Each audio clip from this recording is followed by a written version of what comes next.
Yeah, I mean, that's why you play the game, like we talked about yesterday. To have that opportunity, obviously wish it was here. When I signed my extension here, that was the goal. It didn't work out. I love my time here. It didn't, like I said, it didn't work out as much as winning as we'd have liked. But I have great memories. We have great friends, great relationships, and I'm happy to have that time that I had here. But it is a business, and sometimes these things happen. And I'm just looking forward to the possibility of making a playoff push. Lance, as you leave, what kind of state do you think that this clubhouse is in, this team is in, as they kind of try to prepare for next year and beyond? Obviously there's a lot of guys in there that you have close relationships with people leaving. So families like each other. You get to know each other over the years. Kids are friends. So it's a weird time. There's no other way to say it. I think all in all, everybody likes the opportunity to win, but you also are leaving people that you enjoy and that you've created relationships with. So that's the business, but it's also the sour part of it.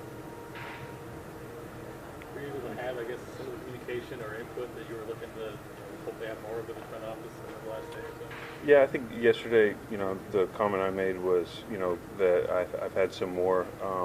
Kind of Rick did tell me that, there's some things, and we did have to talk about waiving the no trade. So I think it kind of came out wrong.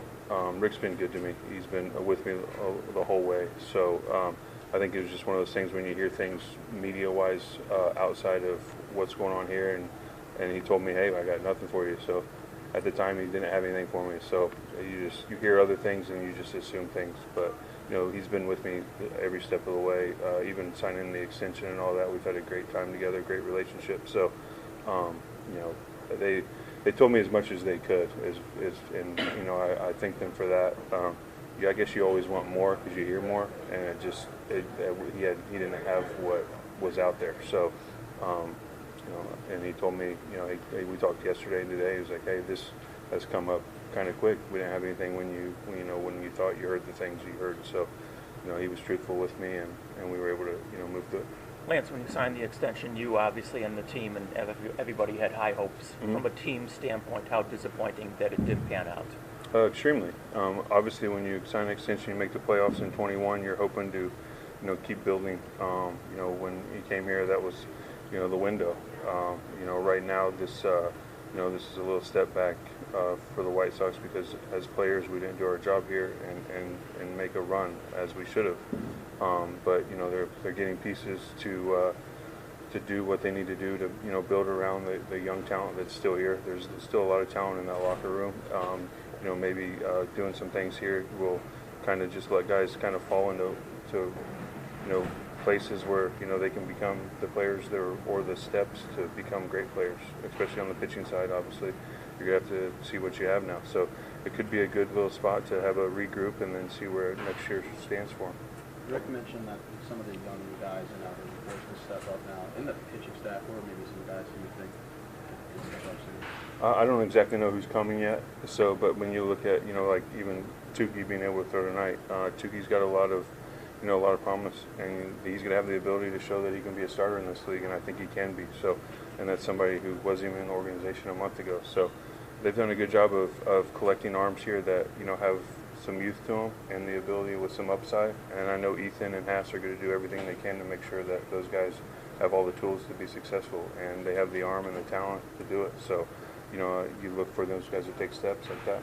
After experiencing it for the last several months, what kind of hands is this team in with Pedro at the helm?